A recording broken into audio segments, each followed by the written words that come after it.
சிறையில வந்து நெறைய பேரு வந்து கைதாகி இருந்தாங்க. அதுல தாளமுத்து நடராஜன் 2 பேரும் வந்து இவங்க அடிச்ச அடியில வந்து நோய்வாய்ப்பட்டு சிறையிலேயே இருந்தாங்க. தாளமுத்து நடராஜன் 2 பேரும் வந்து பார்த்தீங்கன்னு சொன்னா, சிறையிலே இருந்தாங்க. ம். அதுக்கு பின்னாடி பார்த்தீங்கன்னு சொன்னா, மாணவர் எழுச்சி போராட்டம். மாணவர்கள் இப்ப மிகப்பெரிய அளவுக்கு மாணவர்கள் தான் அன்னைக்கு வந்து ஏன்னா 1938, 39ல நடைபெற்ற போராட்டம், அந்த 48, 49ல நடைபெற்ற இந்திய எதிர்ப்பு போராட்டங்கள்லாம் என்ன பார்த்தீங்கன்னு சொன்னா, கல்வியில வந்து இந்திய நுழைச்சாங்க. அதற்கான போராட்டம். ம். 1965, 1986லலாம் இந்திய ஆட்சி மொழியாக ஹிந்தியை கொண்டு வர்றதுக்கு இந்திய ஆட்சி மொழியாக ஹிந்தியை கொண்டு வருவதற்கு, இந்திய ஆட்சியில வந்து முழுக்க முழுக்க அத்தனையும் அதிகாரத்தில வையாத மையங்கள் எல்லாமே இந்தியை கொண்டு வரதுக்காக அதை எதிர்த்து நடந்த போராட்டம் 65, 86, 86. சரிங்க. தோழர், பெரியார் வந்து போராட்ட மாணவர்களை காளிகள் என்று சொன்னாரா தோழர்? அது உண்மையா? பெரியார் மாணவர்களை ஒருபோதும் சொல்லல. அது எப்படின்னு சொன்னா, மிகப்பெரிய அளவுக்கு அதாவது 1938, 39, 48, 49லலாம் பார்த்தீங்கன்னு சொன்னா 2 கட்டமா நடந்தது பூரா பார்த்தீங்கன்னு சொன்னா, கல்வியில இந்திய புகுத்துனாங்க. அப்ப மாணவர்கள் வந்து அதுல கலந்துக்கிட்டாங்க. மாணவர்கள் அந்த போராட்டத்துல ஈடுபட்டாங்க. அத வந்து அது பெரியார் ஒண்ணும் சொல்லல. ஆனா 65லயும் 86லும் அந்த 86 பின்னாடி நடக்குது. ஆனா 65ல நடைபெற்ற அந்த இந்திய எதிர்ப்பு போராட்டம் வந்து, அந்த இந்திய ஆட்சி மொழி விவகாரத்துல வந்து இந்தி கொண்டு வர்றாங்க. அத வந்து நாங்க பார்த்துக்கிறோம். மாணவர்கள் நீங்க வந்து உங்க படிப்ப பாருங்கன்னு சொன்னாரு பெரியார். அதனால தான் அவர பெரியார்ன்னு நம்ம சொல்றோம். ஏன்னா அவர் வந்து ஒரு ஒரு அந்த தாயுள்ளத்தோடு அந்த குழந்தைகள மாணவர்கள் வந்து அவருடைய படிப்பு பாழாகிவிடக் கூடாதுங்கிறதுக்காக வந்து தெளிவா சொன்னாரு. ம். ஆனா இருந்தாலும் மொழி மீது இருக்கக்கூடிய ஆர்வத்தால, மொழி மீது இருக்கக்கூடிய இந்த பற்று காரணமா மாணவர்கள் ஒருபோதும் கேட்கல. திருச்சியில வந்து அப்ப அந்த காலகட்டத்தில பெரியார் சிலைக்கு வந்து செருப்பு மாலை போட்றாங்க. இந்த ம். இந்தி எதிர்ப்பாளர்களுக்கு எதிரா இருக்கக்கூடிய காங்கிரஸ்காரங்கலாம் சேர்ந்து போடுறாங்க. அந்த மாரி போடுகிற போது உடனடியா அங்க இன்றைக்கு நாடாளுமன்ற உறுப்பினரா இருக்கக்கூடிய திருச்சி சிவா போன்றவர்கள்லாம் அன்னைக்கு மாணவர்கள் இன்னைக்கு. அவங்க நேரா ஐயா கிட்ட போறாங்க. திருச்சியில தான் ஐயா இருக்காரு. புத்தூர் ம். மலைக்கு போய் அங்க போய் கேட்கறாங்க. ஐயா இந்த மாரி உங்க சிலைக்கு செருப்பு மாலை போட்டுருக்காங்க. இது எப்படி நாங்க இது பண்றது? எங்க போராட்டப்படி நாங்க தான் போராடுறோம். எங்களுக்கு வந்து சொல்லுங்கன்னு சொல்லி கேட்கிற போது, தந்தை பெரியார் மிக கண்டிப்பா சொன்னார். நீங்க வந்து இத நாங்க பார்த்துக்கிறோம். ஆட்சியில வந்து இந்திங்கிறத வந்து நாங்க பார்த்துக்கிறோம். கல்வியில இருக்கிற போது நீங்க போராடினீங்க. இப்ப போய் நீங்க படிக்கிறத பாருங்க. போய் வேலைய பாருங்கன்னு சொல்லி அவங்க அட்வைஸ் பண்ணி அவங்கள கொஞ்சம் இது பண்ணி அனுப்பிச்சு விடுறாரு. அப்படி சொல்லிக்கிட்டு பார்த்தீங்கன்னு சொன்னா, அன்னைக்கு மாணவர்கள் வந்து என்னன்னா, அதையும் மீறி பல இடங்கள் நடக்குது.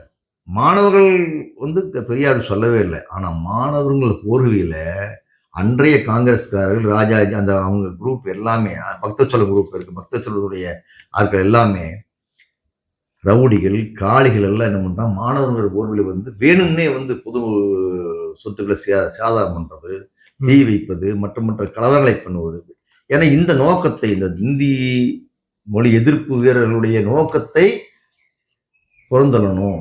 இது மக்கள் மத்தியில இதுக்கு ஆதரவு இல்லாம போகணுங்கிறதுக்காகவே, அந்த காளைகள விட்டு மாணவர்கள போர்வையில் நடத்துனாங்க. அதுக்காக தான் பெரியார் சொன்னாரு, மாணவர்கள் போர்வையிலே காளிகள் வந்து இந்த மாரி பண்றாங்க. அவர்களை கைது செய்யுங்கள்ன்னு தான் சொல்லி பெரியார் சொன்னாரே ஒழிய, மாணவர்களை ஒருபோதும் பெரியார பொறுத்தவரைக்கும் காளிகள்ன்னு சொன்னதே இல்ல. சொல்லவும் மாட்டார். இப்ப அத பெரியார் வந்து மாணவர்கள காளிகள் அப்படின்னு சொல்லிட்டாரு. இப்ப அத வச்சு தான் பார்த்தீங்கன்னா, பொய் பிரச்சாரமா சமூக வலைதளங்கள்ல பரப்பிட்டே இருக்காங்க. அது இந்த அளவுக்கு நீங்க தெளிவா அதுக்கு விளக்கம் குடுத்ததுக்கு ரொம்ப நன்றிங்க. சரிங்க.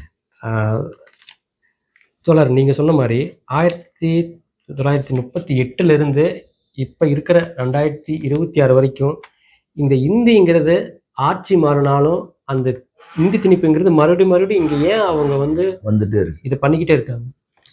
அதாவது இந்திய நாடு வெள்ளைக்காரன், பிரிட்டிஷ்காரன் ஆண்டபோதும் 2000 வருஷமாவே இந்த பகுதிக்குள்ள வந்து என்றைக்கு பார்ப்பனர் இந்த நாட்டுக்குள்ள வந்தாங்களோ, அன்னைக்கு இருந்தே வந்து அவர்கள் இந்த நாட்டை கையகப்படுத்த வேண்டும் என்பதில் குறியாக இருந்தவர்கள். அவருடைய கலாச்சாரத்தையும், அவருடைய பண்பாட்டையும், அவருடைய மொழியில் திணிக்க வேண்டும் என்று சொல்லி கங்கணம் கட்டிக்கொண்டு இறங்கியவர்கள் தான் பார்ப்பனர்கள். இப்ப வந்து 2000 ஆண்டுகளுக்கு முன்பே வந்த அவங்க, இடையில வந்து வெள்ளைக்காரனுடைய ஆட்சி. வெள்ளைக்காரன கொஞ்சம் தனக்கு சாதகமா அவர்கள் பயன்படுத்திக் கொண்டு, அதிகார பதவிகளை பூரா அவன் போய் கைப்பற்றிக்கிட்டான். கைப்பற்றிட்டு பின்னால் வந்து வெள்ளைக்காரங்கள்ட்ட இருந்து அந்த அதிகாரத்தையும் தான் புடுங்கி வச்சுக்கிட்டு, இன்றளவும் பார்ப்பனர்கள் தான் வந்து அந்த அதிகாரத்தை கையில வைத்திருக்கிறார்கள். என்ன பதவி, உயர் பதவியாக இருந்தாலும் சரி, இந்த நாட்டில் இந்திய நாடு முழுவதும் இருக்கக்கூடிய அத்தனை உயர் பதவிகளும் இன்றைக்கும் அவர்கள் தான் அனுபவிக்கிறார்கள். படிப்பு எல்லாமே அவர்களுக்கு என்று சொல்லி ஆக்கி விட்டார்கள். ஏன்னா சூத்திரர்களுக்கு எதை கொடுத்தாலும் கல்வியை கொடுக்காதுன்னு சொல்லி நமக்கு படிப்பையும் தடுத்து விட்டார்கள். பெரியார், அம்பேத்கர், காமராஜர் போன்றவர்கள்லாம் போராடி அதுக்கு பின்னாடி கலைஞர் வரைக்கும் மிகப்பெரிய ஒரு போராட்டம் அது. அது நம்ம பெருசாக பேச முடியாது, இப்போ நீண்ட நேரம் ஆகும். ஆக அப்படிப்பட்ட ஒரு நீண்ட நெடிய ஒரு போராட்டத்தை, ஒரு 100 ஆண்டு கால போராட்டத்தின் மேலே இந்த 2 தலைமுறை படிச்சிருக்கிறோம். ஆக நம்மை அவர் 2000 ஆண்டு காலமாக அந்த பழியுணர்ச்சியோடு இருக்கிறார்கள் பார்ப்பனர்கள்.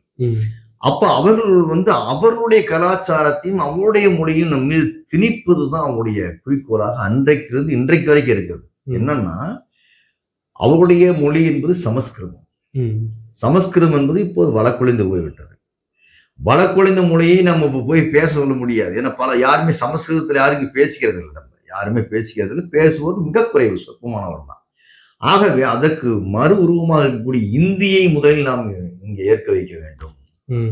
அப்ப இந்தி மொழியை ஏற்க வைத்து விட்டால் அப்ப சமஸ்கிருதத்தை ஏற்க சொல்லி எளிதாகிட்டு விடும். அவருடைய நோக்கமே அகண்ட பாரதம்.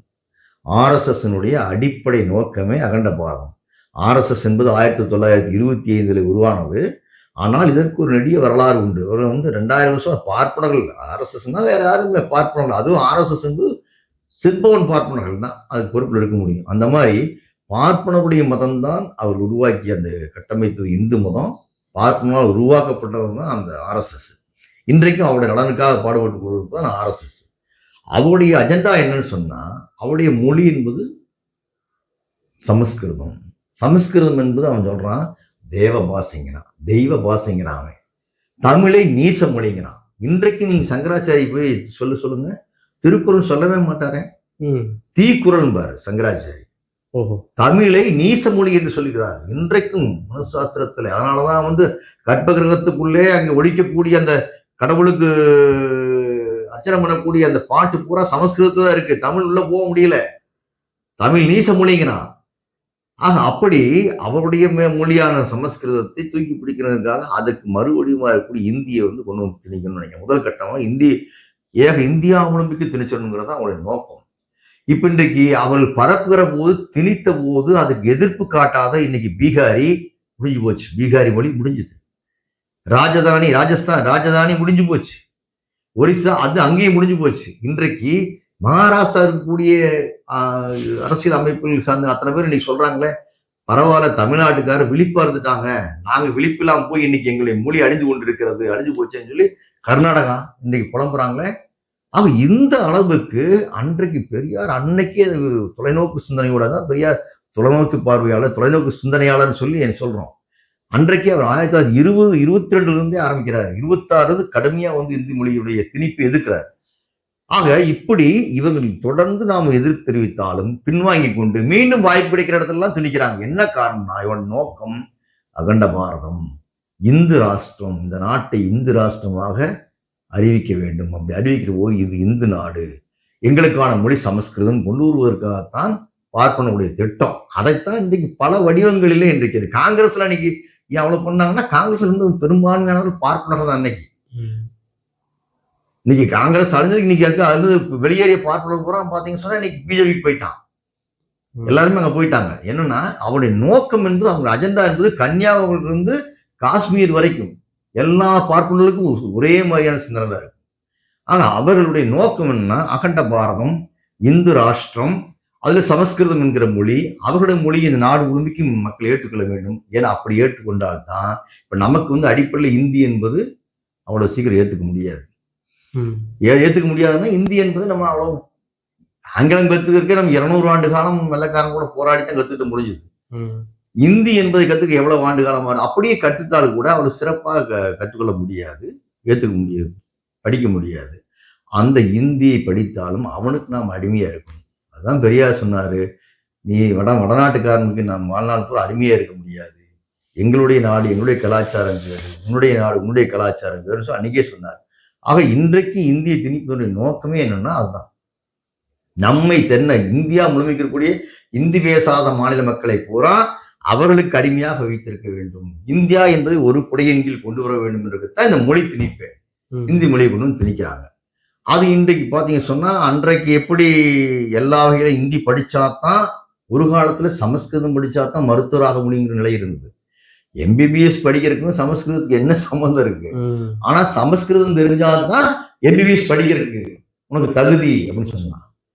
இப்ப இன்னைக்கு ராஜாஜி வரும்போது 6, 7, 8 ஹிந்தி கட்டாயமா படிச்சாதான் நீ மேற்கொண்டு தேர்ச்சி விட்டு போக முடியும்னா 48, 52 பாத்தீங்க சொன்னா மீண்டும் காங்கிரஸ் சுதந்திரம் அடைஞ்ச முன்னாடி காங்கிரஸ் மிகப்பெரிய மெஜாரிட்டியோட ஆட்சி அமைக்குது 1952. அப்படி அமைக்கிற போது அந்த ஜவஹர்லால் நேரு தலைமையில் அன்னைக்கு காங்கிரஸ் ஆட்சி அமையிற போது என்ன பண்றாங்கன்னா மத்திய அரசு அலுவலகங்கள்ல பெயர் பலகைகள் கூட இந்திக்கு தான் முதலிடம். உடனே பெரியாரும் அவருடைய கூட இருந்த புத்தூசி குருசாமி 2 பேரும் சேர்ந்துக்கிட்டு தார்பூசி அளிக்கிறாங்க, போராட்டம் நடத்துறாங்க.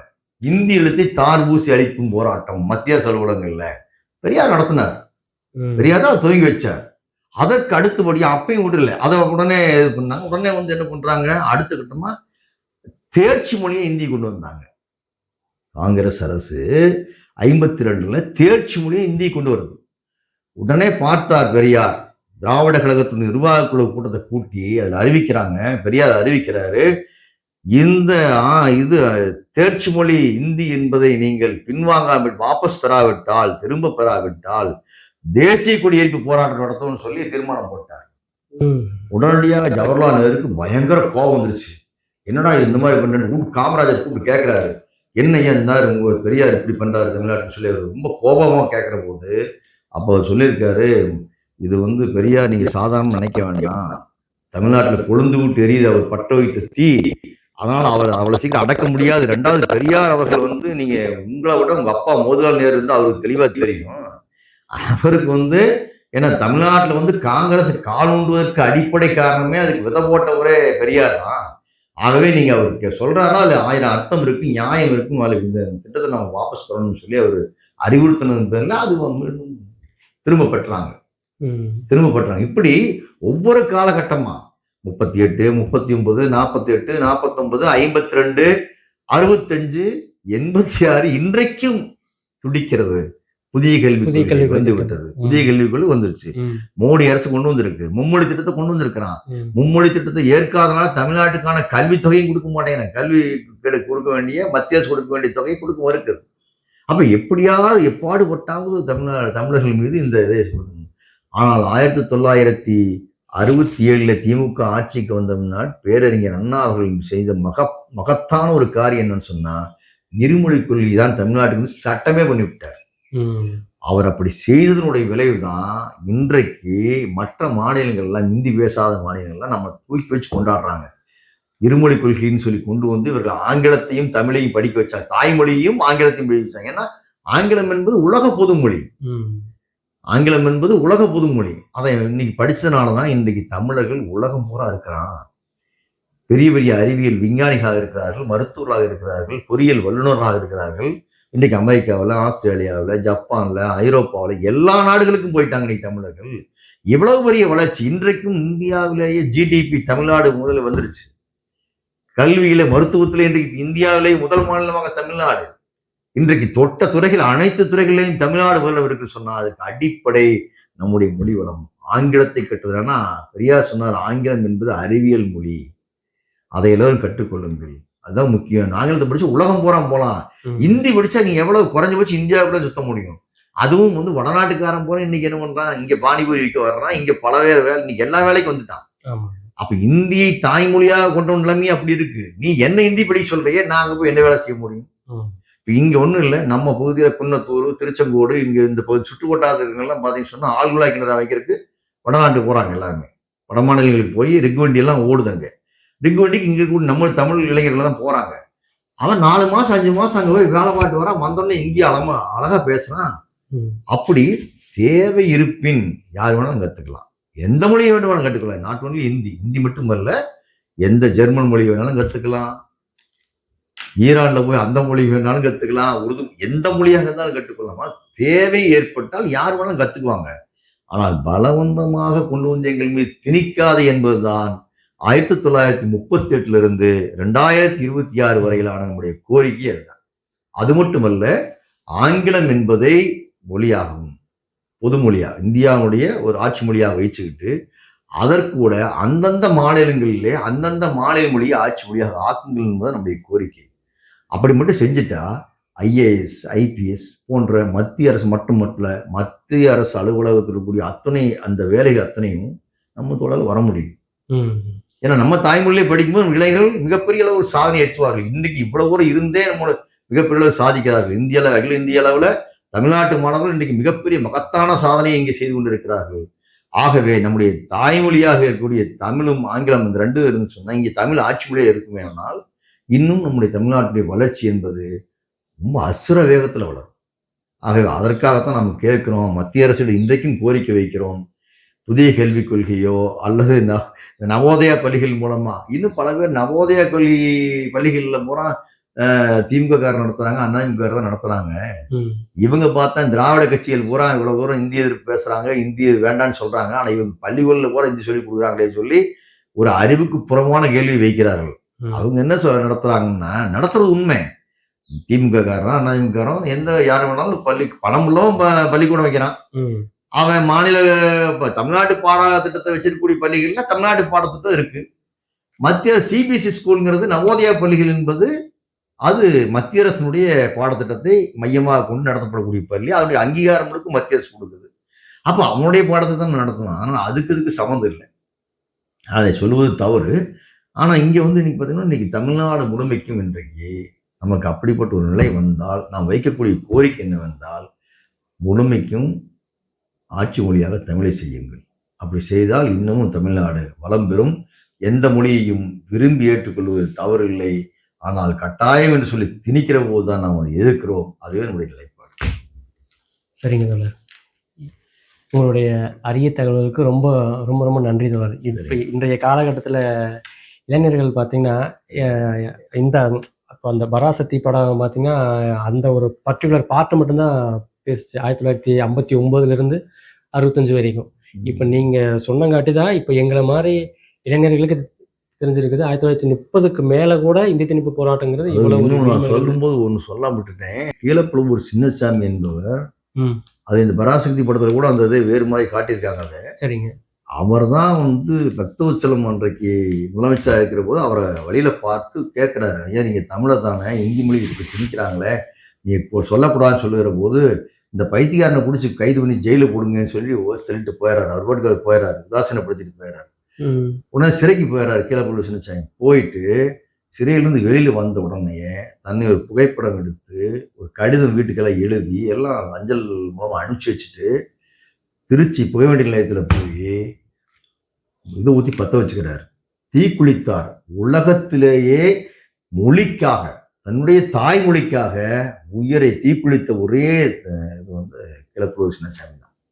அவ்வளவு பெரிய ஒரு மிகப்பெரிய ஒரு போராட்டத்துக்கு சொந்தக்காரன் தான் நம்முடைய தமிழினம். கீழப்புலம்பூர் சின்னசாமி தான் மொழிப்போர் மொழிக்காக தீக்குளித்த முதல் மைந்தன் அவர் தான். ஆக இவ்வளவு பெரிய ஒரு பாரம்பரியமும் வரலாறும் கொண்டது தான் தமிழினம், தமிழ் மொழி. அதை இன்னைக்கு டெல்லி ரொம்ப விளையாட்டா நினைச்சுன்னு சொன்னா அது ரொம்ப வேடிக்கையா இருக்கு. ரெண்டாவது தமிழ் இன்னைக்கு 5000 ஆண்டுகள் இது தோன்றி 5000 ஆண்டுகளுக்கான ஆதாரங்கள் கிடைச்சிருக்கு. ஆனால் வரலாறு இன்றை சொல்லி கொண்டிருக்கிறது 50,000 ஆண்டுகள் இந்த மொழிக்கு. இதனுடைய காலம் 50,000 ஆண்டு காலம், 50,000 வருஷம் முன்னாடி தோன்றியதுன்னு சொல்லி வரலாறு சொல்லுகிறது. இன்னும் ஆதாரங்களை தோண்ட தோண்ட அது மெய்ப்பிக்கப்படும். ஆக அப்படிப்பட்ட ஒரு மிகப்பெரிய உலகிலேயே தொன்மை வாய்ந்த மொழிகளிலே முதல் மொழியாக இருப்பது தமிழ் மொழி. அப்படிப்பட்ட எங்களுடைய தமிழ் மொழியை கூடிய தமிழக ஆகிய நாங்கள் வெறும் 500 ஒரு மொழி, அதுவும் கலப்பு மொழி, அறிவியலுக்கு புறம்பான மொழி. இதை உங்களுடைய இந்தி மொழியை நாங்கள் எதற்கு கேட்டுக்கொள்ள வேண்டும் என்பதுதான் எங்களுடைய கேள்வி. சரி சரி. ரொம்ப நன்றி தோழர். நன்றி.